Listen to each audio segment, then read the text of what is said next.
He orado referente al mensaje de hoy y Dios puso en mi corazón hablar acerca de las cargas.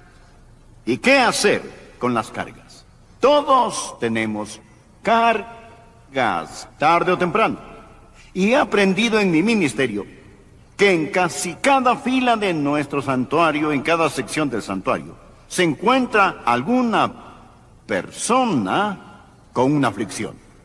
Bien, casi empieza el día en que nacemos. Nacemos y entonces el doctor nos da una nalgada fuerte y de allí en adelante continúa sin parar. Nosotros tenemos cargas, tenemos problemas, pero deseo decirle hoy qué hacer con sus cargas. Si usted no tiene cargas, probablemente es porque no es una persona pensante. Bien, ya que la Biblia enseña el hombre nacido de mujer, corto de días y hastiado de sinsabores. Mas, gracias a Dios, no tenemos que llevar nuestras cargas solos. Sea salvo o no, vamos a tener las cargas. Por favor, leamos en el capítulo 6, versículo 1.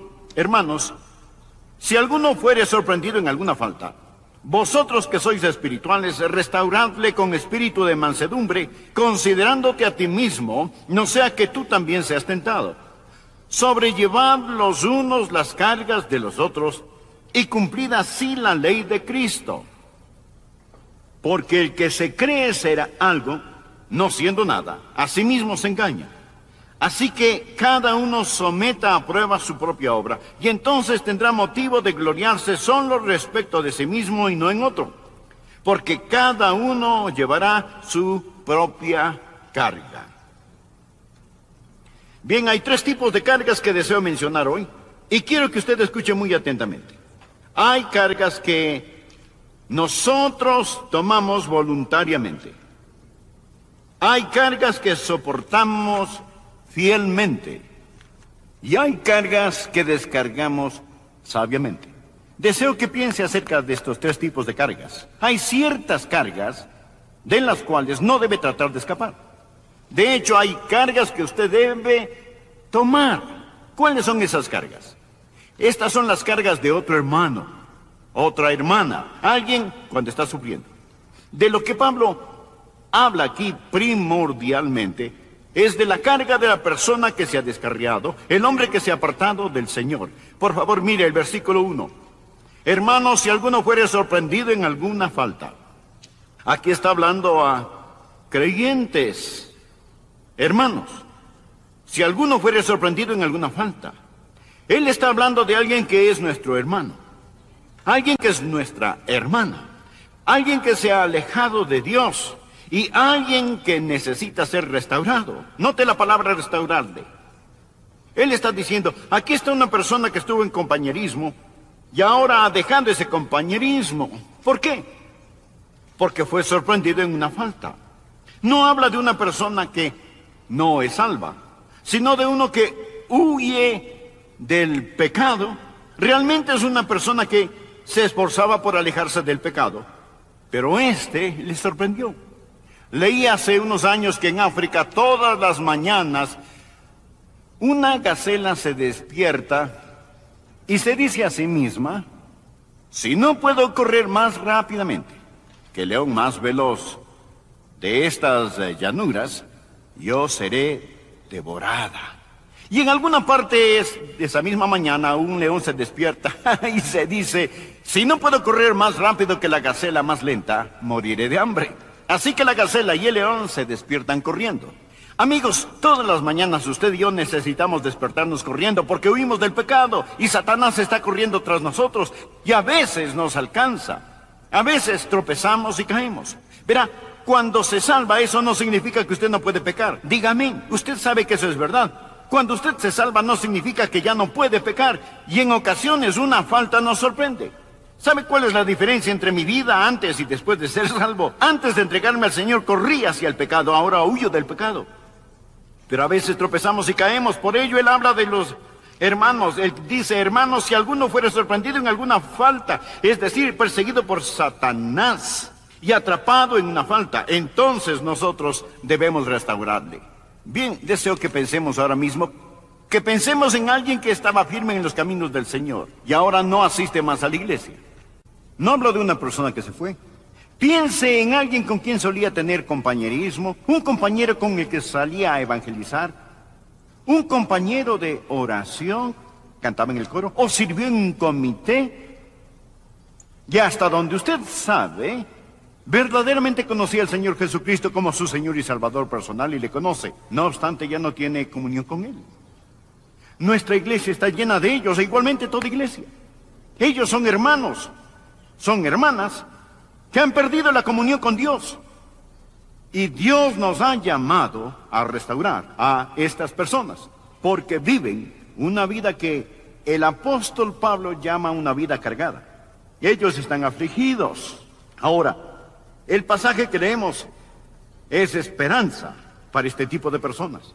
Si usted es este tipo de persona, alejada de Dios, sin embargo en su corazón sabe que es salvo, conoce al Señor, es un hermano, una hermana, este mensaje es una palabra de esperanza para usted. Si usted no ha sido sorprendido en una falta, dele gracias a Dios, mas este mensaje es una palabra de advertencia para usted.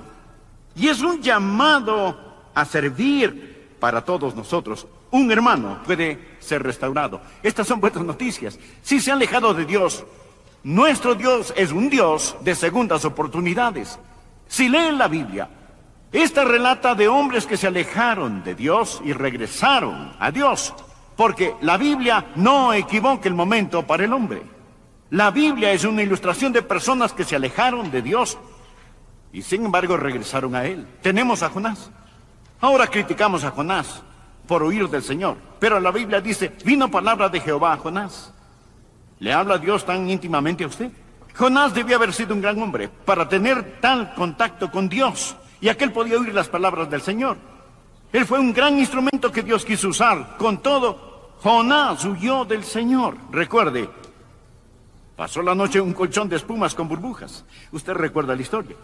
Tragado por una ballena. Sin embargo, Jonás regresó a Dios y fue usado por Dios para traer toda una ciudad del tamaño de nuestra propia ciudad, o más grande, Nínive, por la fe al arrepentimiento en Cristo Jesús. David, un varón conforme al corazón de Dios. ¡Qué hombre tan poderoso, maravilloso fue David! Tengo un hijo llamado David.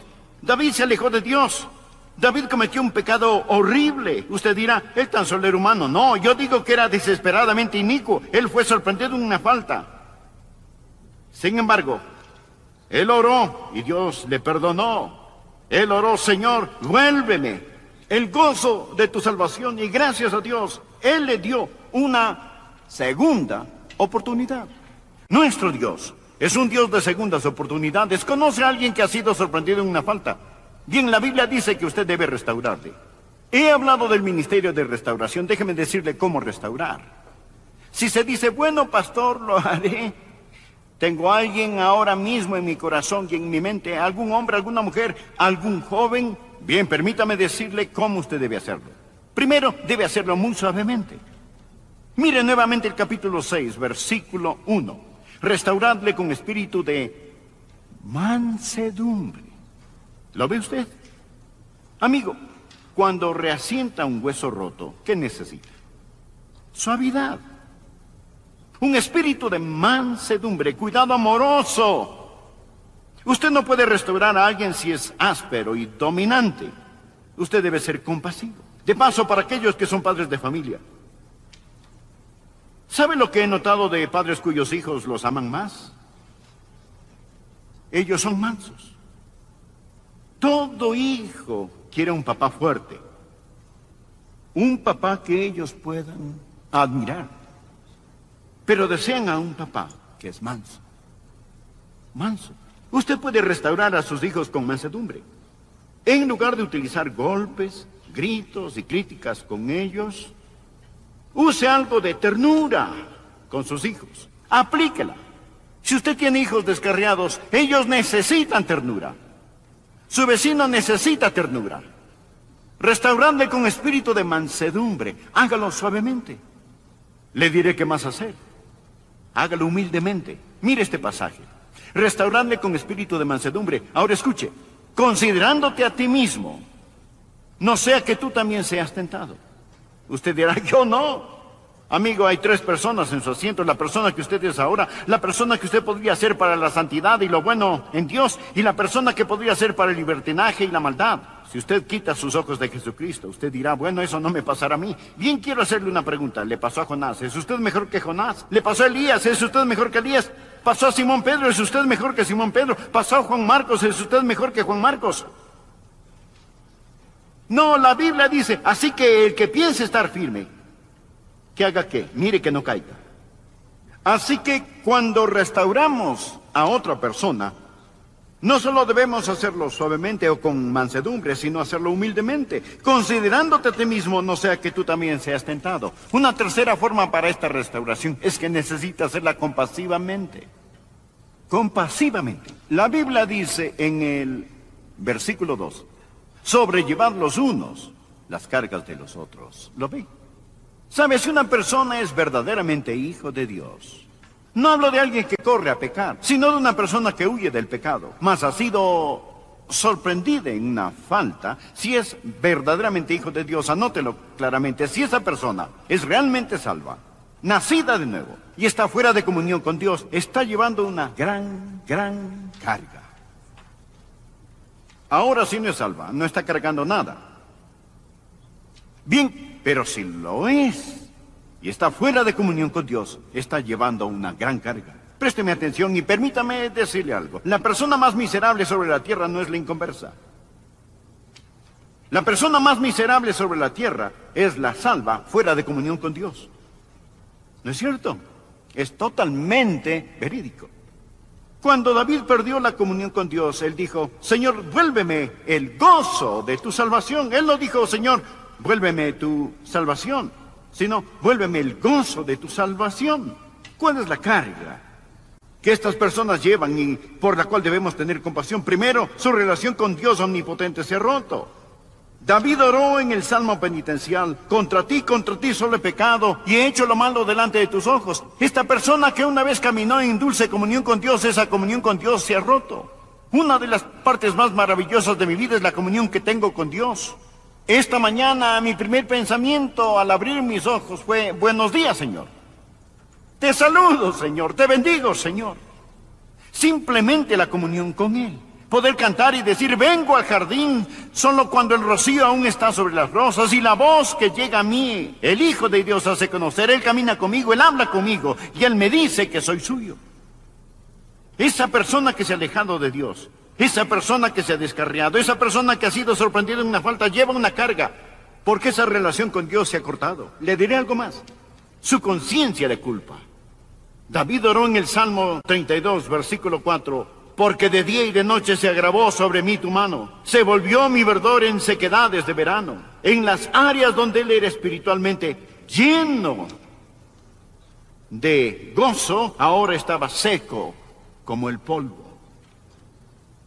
Existen cargas, amigo, que tomamos voluntariamente cuando llevamos la carga de otra persona. ¿Está usted dispuesto a hacer eso? La Biblia dice: sobrellevad los unos las cargas de los otros. Ahora, existe otro tipo de carga. Hay cargas que soportamos fielmente. Por favor, leamos los versículos 4 y 5. Así que cada uno someta a prueba su propia obra. Subrayese. Así que cada uno someta a prueba su propia obra, y entonces tendrá motivo de gloriarse solo respecto a sí mismo y no en otro, porque cada uno llevará su propia carga. Esta no es una contradicción. Por un lado, la Biblia dice: sobrellevad los unos las cargas de los otros, y luego dice: cada uno llevará su propia carga. ¿Es esto contradictorio? No, es más bien complementario. La clave aquí es entender las dos palabras diferentes que se usan para carga. La primera palabra, carga, significa un bulto pesado, algo excesivo, algo que causa mucho peso, como estar fuera de la comunión con Dios. Es una carga muy pesada, es una carga abrumadora. Si alguien tiene una carga así, debemos ayudarle a sostener y a descargar esa carga. Es el tipo de cargas que tomamos voluntariamente cuando soportamos las cargas de otros. Mas la palabra para carga aquí es porción. Una palabra completamente diferente. Nos dan la idea de un cargamento de armas de un soldado, o una mochila, o un bulto amarrado a su espalda. algo que es necesario.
Que no es una carga vana, sino algo que es útil, que le hará útil, y algo que a lo mejor vaya a salvar su vida. Ahora, Dios no quiere que vivamos vidas desordenadas. Él quiere que nosotros vivamos vidas disciplinadas. Así que Dios pone cargas sobre nosotros y espera que las soportemos porque son cargas que nosotros debemos sobrellevar. Bien, ¿qué significa cuando dice que cada uno llevará su propia carga? Significa que hay algo que usted no puede dejar que otra persona lo haga por usted. Existen cosas que usted no puede relegar o delegar a alguien más. ¿Qué son algunas de esas cosas? Bien, nadie puede arrepentirse por usted. ¿No es cierto? Nadie puede entregarse a Cristo por usted. Nadie puede amar a Dios por usted. Hay padres en todas partes que darían la última gota de su sangre, de sus venas, si pudieran arrepentirse de los pecados de sus hijos. Mas no pueden. Cada uno llevará su propia carga. A veces cuando predico deseo poder ir allí, sentarme en su asiento, pasar adelante y entregar mi corazón a Jesús en lugar suyo, pero no puedo hacerlo.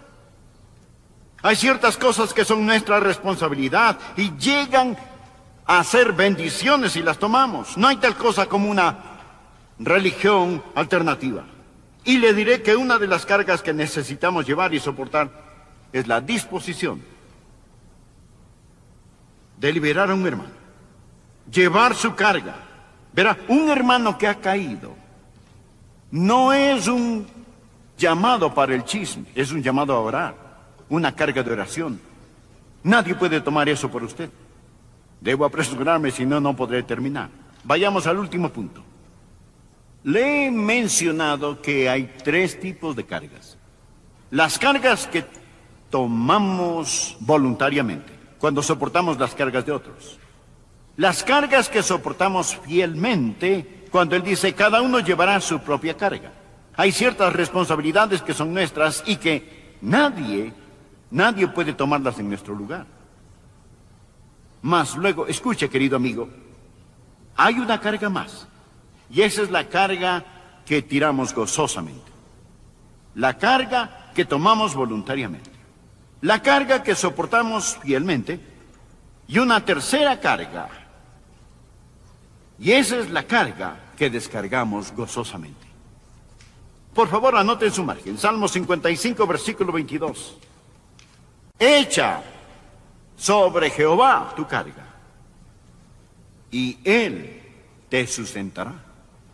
Echa sobre Jehová tu carga, y Él te sustentará. No dejará para siempre caído al justo.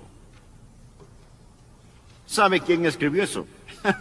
El rey David, a quien su carga le fue quitada cuando fue restaurado por Dios, mas él tenía otras cargas.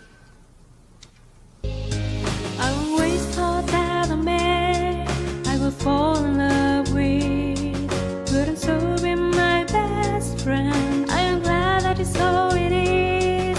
I am glad that it's so it is. You are my dearest friend, with whom I have never kept any secret.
Verá, él era un rey.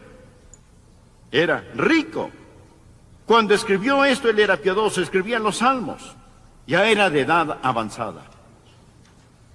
¿Qué aprendemos de esto? Que las cargas llegan a los ricos como a los pobres. Estas llegan a creyentes como a no creyentes. A viejos como a jóvenes. Adrián, ¿tiene usted cargas? Sí. Usted tiene cargas. ¿Qué hacemos con nuestras cargas? Bueno, si tenemos estos tipos de cargas, tenemos que descargarlas sobre el Señor. Echa sobre Jehová tu carga. Cantamos un corito. Debo decirle a Jesús. Debo decirle a Jesús, no puedo llevar estas cargas solo. Tiene un corazón quebrantado. Tiene un hijo que le ha herido. Su esposo le ha desamparado. Posee una enfermedad física que está desgastando su cuerpo. Existe un problema que lo ha dejado confundido. La Biblia dice que debe echar sus cargas sobre el Señor. Puede ser que Dios le ha dado esa carga para que se la traiga a él. Leí en algún lado de un hombre que tenía un bonito perro. Y él tenía ese perro, quizá era un labrador, o uno de esos perros que les gusta estar en el agua. El perro estaba nadando en un lago, y el hombre quería irse a casa, y lo llamó. Pero el perro estaba pasándola bien, y no hizo caso. ¿Sabe lo que el hombre hizo? Él tomó un palo de la orilla, y lo tiró en el agua. Y cuando este perro vio el palo, él recordó lo que le habían enseñado. El perro nadó hacia el palo, y lo agarró, llevándolo en su boca.